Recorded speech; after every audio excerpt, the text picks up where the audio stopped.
In the mid-90s, a phone company gets a hold of you because they want to see if their GPS works. Tell the story about when you went to Talladega. That's pretty correct what you just said. But Winston went away. Okay. And Nextel was the new sponsor for NASCAR. Phone. The phone guys, Nextel, okay, that was a new sponsor. So I get a phone call about 6 months into the new contract that we're racing, about 6 months into the year now with the Nextel Cup Series, okay? And they said, we want to start broadcasting the driver's communications to a tower, then from the tower down to all the fans in the grandstands.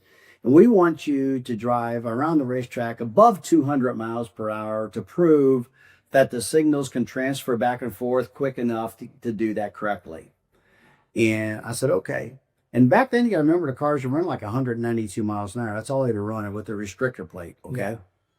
So they said, okay. Well, they asked me if I would do it. And I said, yeah, we'll do it. So they asked Team Penske if they would. So at that time, I don't want to belabor the point, but when big companies like that, or NASCAR, or automotive tests, the Ford test, what make were you running at that time? Do you remember?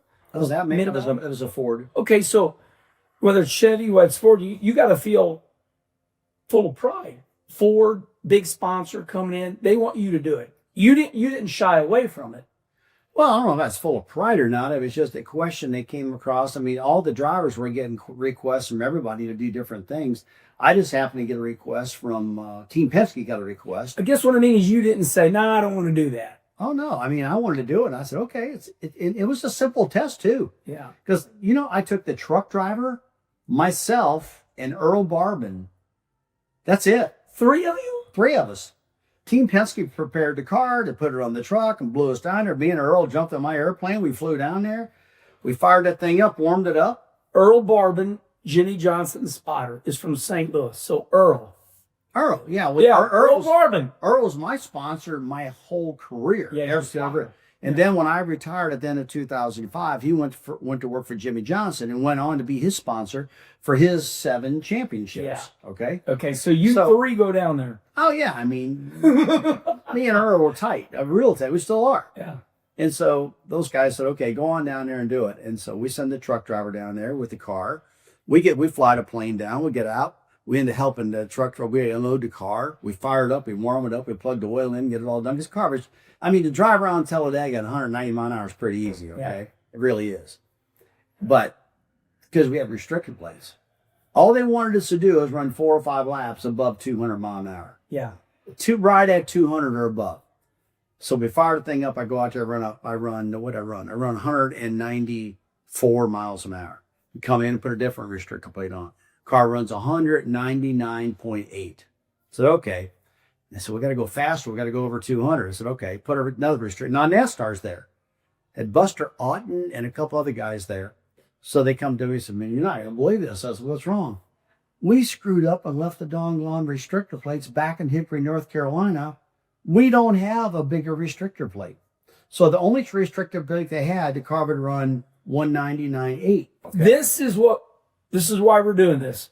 Because, we're trying to figure out the next thing you're going to say. No restrictor plates. So as redneck as it was, that's what happened. We just forgot the rest of the restrictor plates to make it go a little faster, maybe over 201 or 202.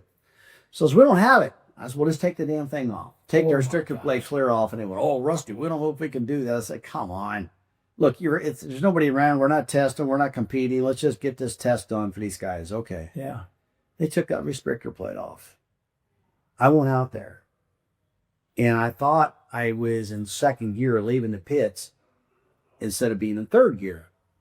So I downshifted the car because this thing's in 3rd gear. And it's screaming. It's turning. It's wound up.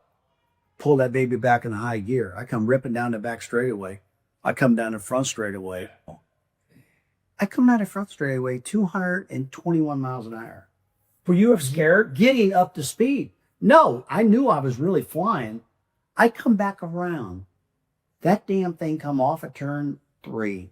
It goes down the front straightaway at the start-finish line. It goes into complete hydroplane mode. No. I got the front wheels turned, and the front end's got lift in it, and it slid from the bottom of the track all the way up to the wall And that thing crossed the damn spark finish line at 242 miles an hour. Oh my gosh. I come in. I said, oh my God, I can't even drive this thing. So Earl and I put 2 spring rubbers in the back of the rear springs that jacked the ass under the car up.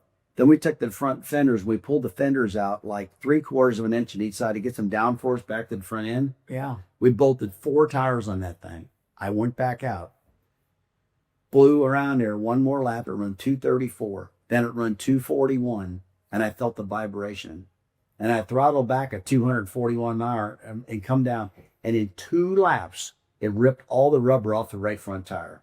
It was going that damn fast that it ripped the rubber off the tires. So this is what everybody wants to know. Okay, that's an unbelievable story. I cannot add to that. But we always heard of Dale Sr., the man in black. Take your restrictor plates off, drop the rag. You just explained why that was impossible. Yeah, the cars are aerodynamically unstable to run that speed. Let's put it this way. That era of car. Yeah. That era of car. Yeah. No way you could do that. Yeah. That car, 200 mile per hour was his max to be aerodynamically stable. Yeah. I proved that. Yeah. I mean, I couldn't even turn the wheel. It was going so damn fast. It was lifting the front end. And in 2 laps, you're saying the tires were gone. It Okay. ripped the tires off. It ripped the rubber off the tires. Yeah. And Goodyear probably couldn't make a tire. And if they did, it'd have to be built like a truck. There'd be a lot. And there's no reason. Okay, let's change the subject a little bit. If we're putting on a show at 200 mile an hour, why do we need to go 240 or 220? Well, the fan really can't tell that. Yeah. I mean, yeah, you're right. You don't need to go that speed. To put on a good race. I absolutely proved to myself that day. I came in off the track. My first guy to the window was Earl. Look at Earl. So you know what?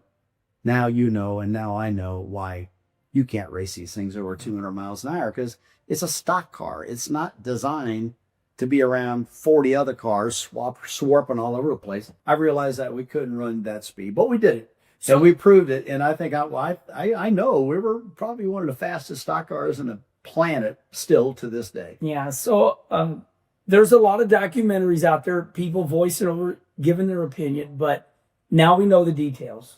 3 of you, Penske Racing just says, go on down there, do what they need. You get down there, it's 3 of you. Now you don't have a restrictor plate. Now this story just keeps building and building, and before you know it, you realize that at what point, and let's end it like this. Was it a day later? Was it an hour later? When did you realize that this story has become, I mean, today this story still lives on.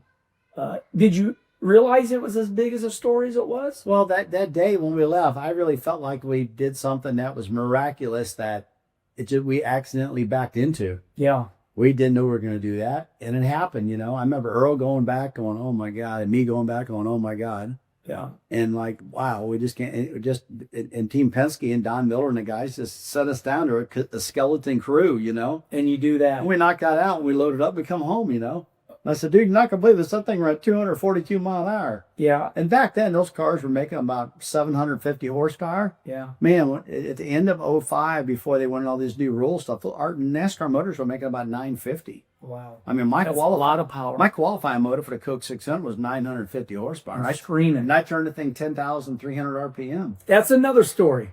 The inside of that motor, and that will be down the road. That's way down the road. That's way down the road. But now, as we end this, we realize how many great stories there are. These are Rusty Wallace stories, but these are also moments in the sport that changed the sport